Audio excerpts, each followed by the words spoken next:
Students, स्वागत है आप सभी का हमारे YouTube चैनल द प्रमाण स्टडी पर। आज हम चतुर्थ संधि का अध्ययन करेंगे। कल हमने जस्ट संधि पढ़ ली थी। चलिए शुरू करते हैं।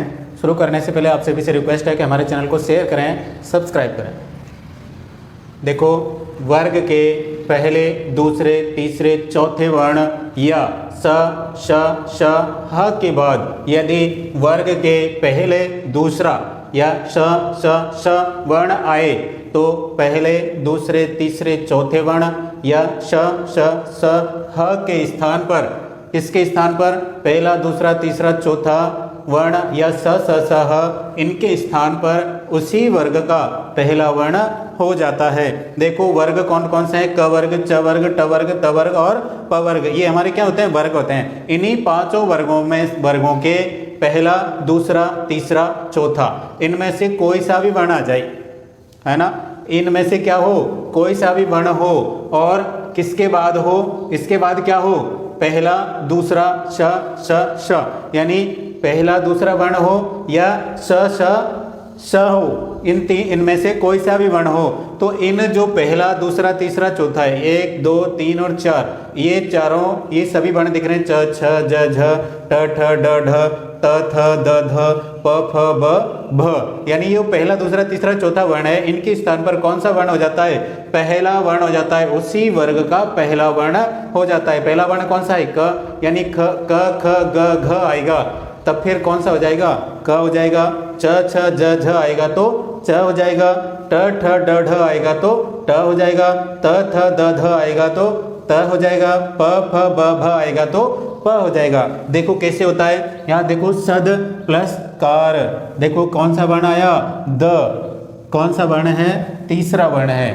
त, थ, द तीसरा वर्ण है। तो जब तीसरा वर्ण आया और उसके बाद कौन सा वर्ण आ रहा है? पहला वर्ण। हमने क्या पढ़ा था? पहला या दूसरा?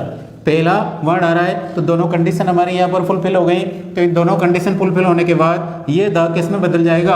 अपने ही वर्ग के पहले वर्ण में। तो ये द के स्थान पर क्या हो जाएगा? त हो जाएगा।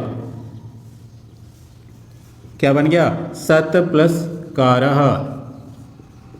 देखो, अब इस त में कोई स्वर नहीं है और पीछे भी बीच में कोई स्वर नहीं है जो इसमें मिल जाए और इसको पूर्ण कर दे, तो ये त आधा रहेगा। क्या बन जाएगा हमारा? इसको मिलाएंगे तो सत्कारः।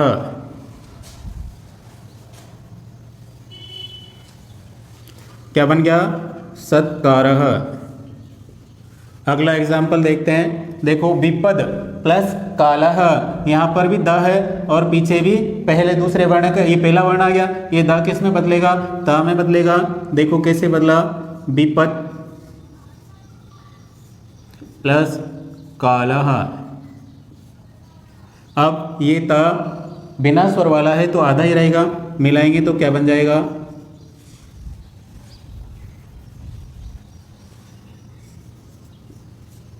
विपत्कालः। विपत्कालः का अर्थ होता है विपत्ति काल, यानी जो सबसे बुरा समय होता है उसे क्या कहते हैं? विपत्काल। देखो, संपत समय, यहाँ पर भी द और पीछे स आ रहा है। हमने क्या पढ़ा? पहला, दूसरा, श, इनमें से कोई भी वर्ण कहाँ आ जाए? पीछे आ जाए। और पहले कौन से वर्ण हो? पहला, दूसरा, तीसरा, चौथा वर्ण या श, ह, इनमें से कोई सा भी हो तो वो किस में बदल जाएंगे? अपने ही वर्ग के पहले वर्ण में बदल जाएंगे। यहाँ पर भी देखो, संपत, ये द त में बदल गया और पीछे समय, पीछे वाले में कोई परिवर्तन नहीं होता। ये त आधा है तो आधा ही रहेगा। क्या बन जाएगा? संपत समय।